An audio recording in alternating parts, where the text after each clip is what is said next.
Viola Bennet. Chapter 12. Sweet Reunion. The golden African sun had faded into memory, replaced now by the grey, brooding skies of Bremen. All that remained were the faint traces of African dust, and a quiet fire of memory in Viola's heart. Summer was over, but its echo refused to fade. Viola and Javier had returned to their separate demanding routines. Viola plugged into preparing for her Abitur, Germany's rigorous high school graduation exams, meticulously mapping her university applications.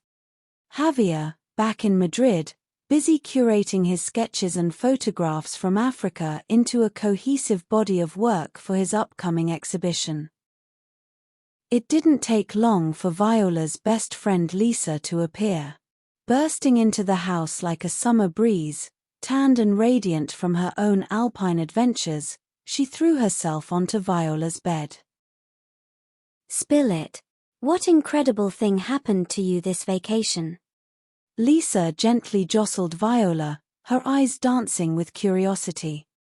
"Your texts were so vague, something about meeting an artist and sunrise on the highest peak. Come on, show me the pictures. I need details." Viola smiled, handing over her phone to show the stunning Tanzanian landscapes and the many pictures of her and Javier together. "Oh my God, Viola!" Lisa gasped, covering her mouth, her eyes wide with admiration. "Javier is absolutely hot, isn't he? Like he stepped out of a film. Look at that sunlight, that gaze, the whole brooding artist vibe. And seriously, look at this one." Lisa zoomed in on a picture of Javier in his wetsuit, taking a theatrical exaggerated breath. "Those killer abs and those broad shoulders. So you did fall for him, huh?" Lisa teased. Viola felt her cheeks flush, and she snatched her phone back, burying her face into a pillow in mock embarrassment. "Well, yeah, I like him. He is super warm and attractive. And we kissed." Lisa's face collapsed in dramatic disbelief and disappointment. "Only kissed? Are you kidding me, Viola? This is Javier, a man that perfect and passionate, and you didn't go all the way." "Lisa, we just spent a month together. A kiss was enough for me, okay?" She said it defensively, but a small, honest part of her heart admitted that she had deliberately held back, maintaining a subconscious boundary. Lisa shook her head, channeling the voice of a seasoned life coach. "You're always so rational. I could never be that patient." She leaned closer, her voice conspiratorial, her lips softening in a dreamy smile. "When I was in the Alps with Malik, let's just say we didn't stop at kissing." Her eyes shimmered as she spoke, the memory itself intoxicating. "Viola, you can't imagine it, the way every sense sharpens, the whole world melting away until it's just you and him. When he holds you like that, it's like proof you're truly wanted." Viola's eyes widened. Lisa's rapture, the way her face glowed, made something twist inside Viola. Javier's kisses had been searing, yes, but the moment he pressed for more, she'd pulled back, afraid, uncertain, not ready. Lisa's words like a key unlocked the questions she had been avoiding. Was she holding herself back from a love that demanded more than she dared to give? Lisa kept talking, recounting Malik's devotion and their alpine passion with breathless delight. But seeing the pure, love-drunk glow on Lisa's face, a flicker of unease crossed Viola's mind. She couldn't forget something Elias had quietly told her on that prom ball night.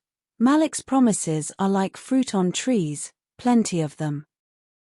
Viola sighed softly. She knew Lisa was completely swept away and she cherished her friend's happiness, holding her gently and hoping her friend would be luckier in love than she sometimes feared. As autumn deepened, Viola plunged into the intensity of her Abitur preparation and university applications. Meanwhile, in distant Madrid, Javier distilled his African journey into a language of light and color. He curated his photograph sketches and oil paintings from Tanzania into a collection for a prestigious international art exhibition titled Sustainable Art in the Wild. Their lives were fast-paced, yet they never left each other's orbit. Each night, their voices crossed the miles, soft and steady. The phone line became a bridge of breath and silence, carrying laughter, small frustrations, and the comfort of being known. Between Bremen's grey drizzle and Madrid's golden light, they found a rhythm that felt almost like presence. I've included the photograph capturing your profile beside the ancient monolith in the exhibition catalogue. Javier's voice was a low, warm chuckle, infused with his characteristic enthusiasm. That profile shot of you gazing up at the monolith is the perfect metaphor for the dialogue between humanity and ancient civilization. It's going to be the centerpiece. Really? I can't wait to see it. A surge of warmth flooded Viola. She knew that no matter the distance, Javier naturally threaded her presence into the fabric of his art and his life. Their daily phone dates became a lifeline, sharing their progress. Viola complained about the rigor of her history exams. Javier excitedly described the minute details of setting up the installations. Their mutual longing, like a winter hearth, was patiently stoked with every shared word. With the arrival of December, the air filled with the scent of cinnamon and baked apples. Javier's art exhibition had just opened at a prominent Madrid gallery, drawing the city's winter crowds. Viola closed her revision books, heart fluttering between anticipation and doubt, and boarded a flight to Spain to see her sunshine boy, and maybe rediscover what their time apart had changed. The plane door opened to a rush of bright Spanish air, crisp sun-washed and free of Germany's heavy winter gloom. Viola stepped into the bustling terminal, her pulse quickening as families reunited and voices spilled warmth into the cold marble space. She searched through the crowd, breath catching at every flash of color. Then she saw him. Javier stood by a pillar, a burst of brightness in his deep green jacket, hair tousled, eyes scanning until they met hers. His smile, that unmistakable sunlit smile, spread before he even moved. Javier. Viola laughed, dropping her carry-on and running straight into his arms. He caught her easily, lifting her in a whirl of motion. My Viola. Finally, I swear this week felt like an entire geological era. She buried her face against his neck, laughing. I missed you too, my hopeless sunshine boy. Feels like ages since Africa. A lifetime we've been counting down to this. He murmured, pressing a warm kiss to her forehead and lips. Ready to see what all that time away produced. I need my best critic by my side. He drew back, hands framing her face, voice suddenly softer. I kept wondering if you'd still see what I saw there. Try me, she said, smiling through the lump in her throat. The drive through Madrid was alive with color and chatter, Christmas lights flickering over tiled rooftops, the radio humming Spanish carols. Javier's excitement spilled into stories of the exhibition setup, of paint that refused to dry, of a journalist who'd cried in front of one canvas. Viola listened, her hand resting quietly in his, feeling the warmth of everything they hadn't said. When they reached the gallery, a hush fell over them both. The space had been transformed. The familiar white walls were gone, replaced by a living palette of light, sound and texture. The sign at the entrance read, "Sustainable Art of Wildlife, a dialogue between earth and time." It's not just a show. It's a conversation, from soil to stars, from what fades to what endures. Every room breathes a heartbeat of the planet. The first hall, Origins, shimmered with sculptural installations made from recycled metals, bones of industry reborn into the shapes of extinct species. In the next, motion-immersive soundscapes of heartbeat drums and wind blended with photographs of migratory herds. Viola felt the rhythm of life surrounding her, both fragile and fierce. We called them the breath of the earth. Every section speaks to a different heartbeat of the planet, the migration, the erosion, the rebirth. Finally, the path opened into the central chamber, vast, quiet, bathed in quiet light. Here stood the heart of the exhibition, a triptych of monumental works that anchored everything Javier had created. The first masterpiece, a breathtaking aerial photograph titled River Crossing, captured the raw, relentless force of migration. From above, a herd of wildebeest surged through muddy churning water, a chaotic ballet of strength and fear. At the center, a single calf hesitated at the edge before the mother nudged it forward into the torrent. Javier's voice softened. That's the one we took from the aerial photography, remember? It's everything: cruelty, courage, despair, and hope. The pulse of survival. Yes, the little brave wildebeest. I still remember holding my breath watching it cross. That was life, right there. Next came the colossal photograph titled Dialogue. It portrayed Viola herself, standing before the Olduvai Gorge monolith. Her figure was small against the vast age of stone, her expression poised between awe and reflection. The horizon stretched infinite behind her, the silence felt ancient. It wasn't just awe, it was philosophy.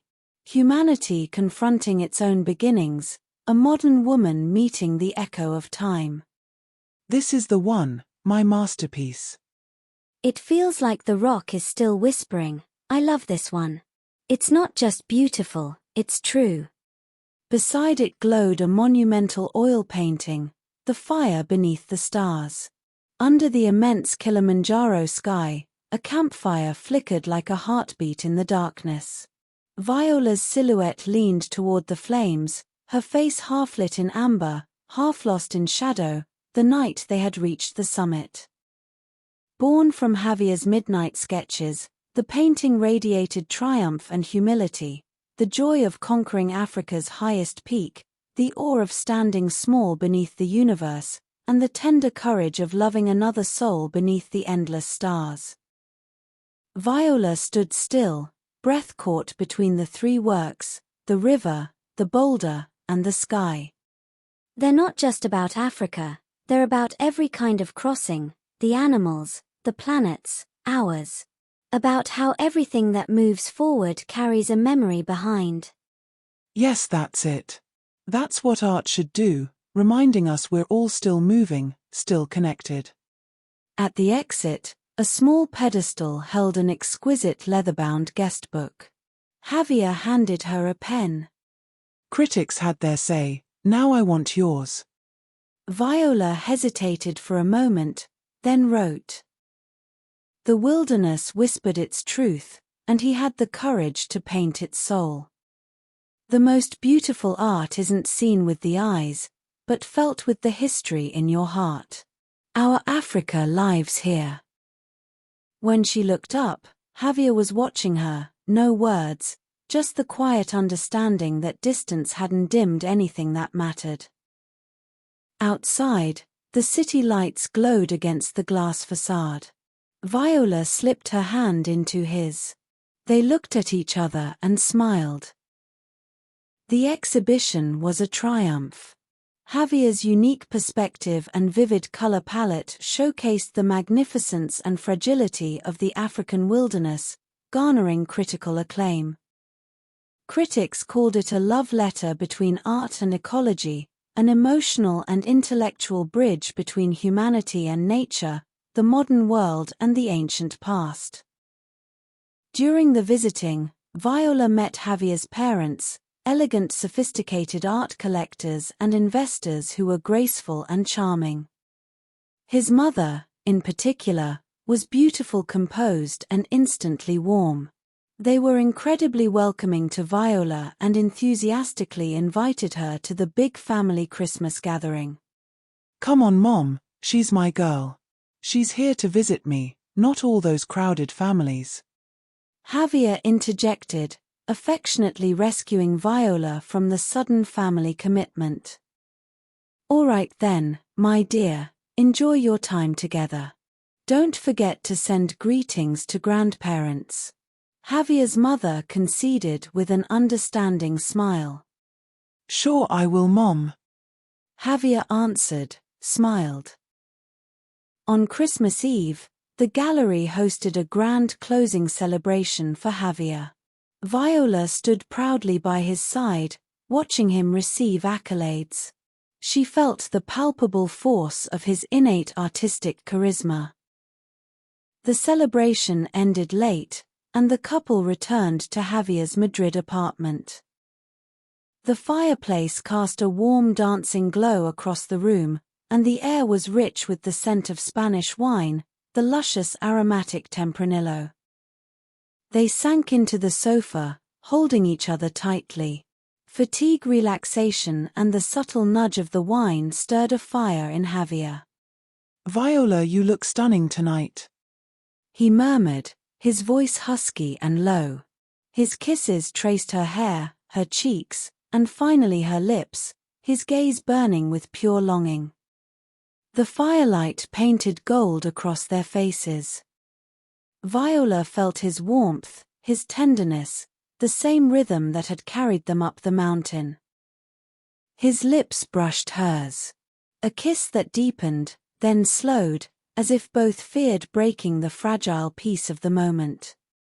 When his hands trembled against her, trying to unzip her dress, Viola stiffened a little, whispering, "Not yet, Javier."